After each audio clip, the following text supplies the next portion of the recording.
1 games into the season now. What have you learned about this lineup? We are trending the right way. I mean, it's just one of those things that when it happens at the beginning of the season, it's magnified. It's stuff. I mean, if you know history, this is stuff that happens every year to every team. It's just the timing of it was at the beginning, but we had a lot of things that we had to deal with, and a lot of guys are starting to get used to the new normal. They're not be able to watch their at bats on video. I mean, there's a lot of little things that have been happening, and now they're starting to realize, hey, we got to depend on each other. We got to watch our at bats. We got to help each other out. We got to communicate, and you're starting to see a lot of them trending in the right direction.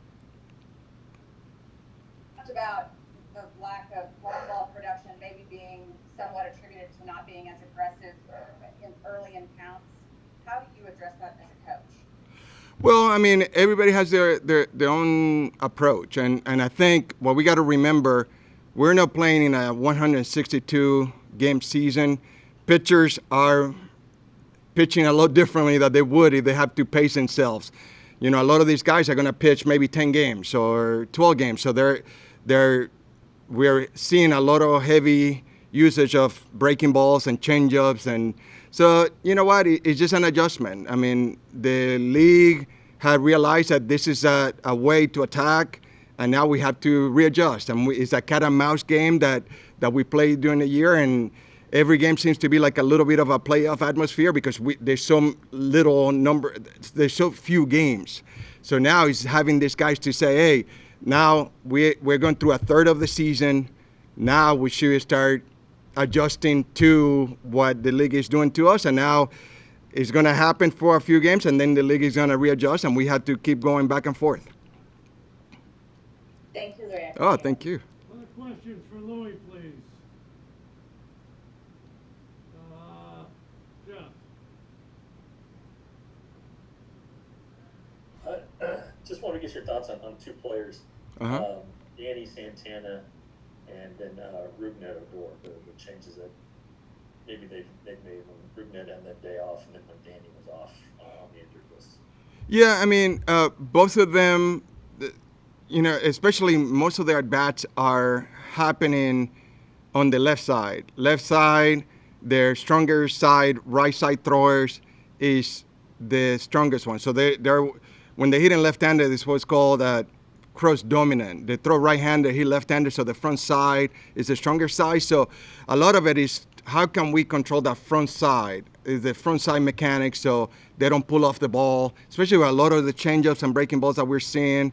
So that's been some of the adjustments. I mean, a lot of it has been minimizing some of the movements that they don't need. They're strong enough to hit the ball really hard.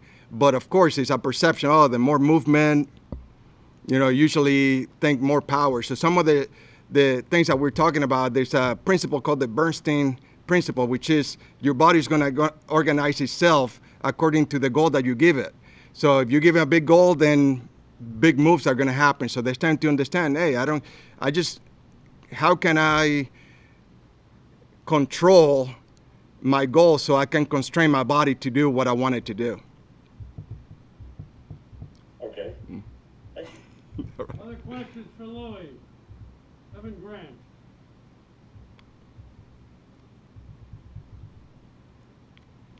Can't hear you. You're muted, Evan Grant. Oh, there you go. I unmuted myself. Okay, I'm going to lump 2 guys together too. And I know that over the last couple of days they have trended a little bit better in the right direction, but Odor is in his 7th year and Elvis is in his 12th. These are experienced hitters. Is it a little bit surprising, disappointing that they haven't made adjustments quicker?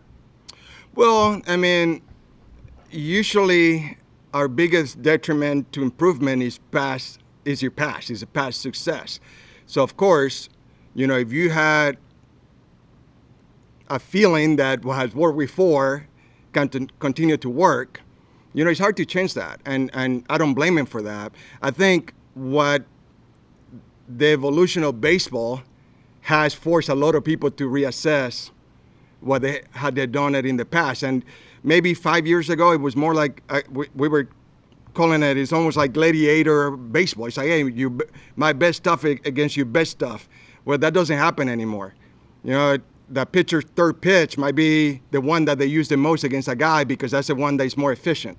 So they got to understand that it's more a physical chess game now instead of brute force. Let's just compete. Doesn't happen like that anymore. And like anything else, if you don't adjust, you perish. So they are figuring out that they're a very talented player, but they got to use the tools available to continue to compete at a high level. The key thing there that you said in that explanation is guys can't just go back to what feels comfortable or what they had some success with in the past because the game has changed around them. And that's exactly correct. Yep. Thank you. Oh, you're welcome. Other questions for Louis? Alex? Are you noticing the offensive adjustments to fit the dimensions in this new park? Yeah, I mean, that's our main topic of discussion every single day. The theme is going to be like, you know what?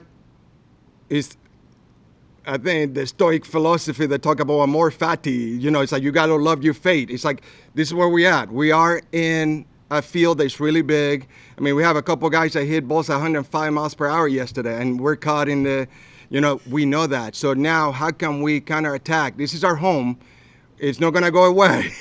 So how can we adjust to hit to our field? And I think going back to, hard line drives, ground balls that hit defense, and home runs they're going to come out. I mean, we saw Tatis doing it. Hedges did it. I mean, it's just, you put some good swings, you hit the ball in the barrel, the ball is gonna come out. It's not gonna be as forgiving as some of the other parks. So we got to be smarter as the way we approach the field. Is there anything to the struggles this team has had in the opening game of the series this season? It just seems like they never can offensively get off to a good start in that opening game. Well, I mean, I don't know. I think,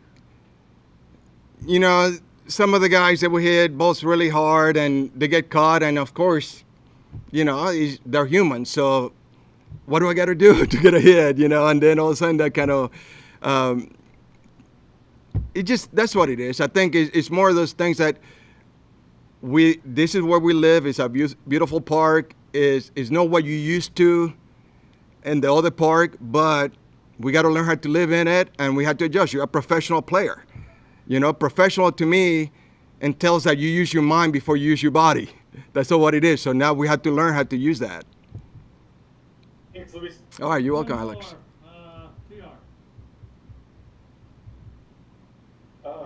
Luis, I'm not talking about mechanics here, but what is it about Isiah Kiner-Falefa's character and personality that allowed him to make so many changes and determination to become a better player this season? What is it about the person?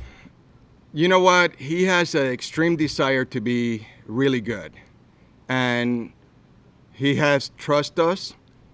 He has seen that some of the things that he was doing maybe have worked in the past at a lower level. And he realized that, there's some things that he needed to make, but it's that competitive nature that is not satisfied. He wants to reach every ounce of potential that he has. And that just, sometimes it works in detriment to him as well. It's not just positive, because sometimes he starts looking for stuff that is not there. But it's hard to bet against him just because he wants it so badly.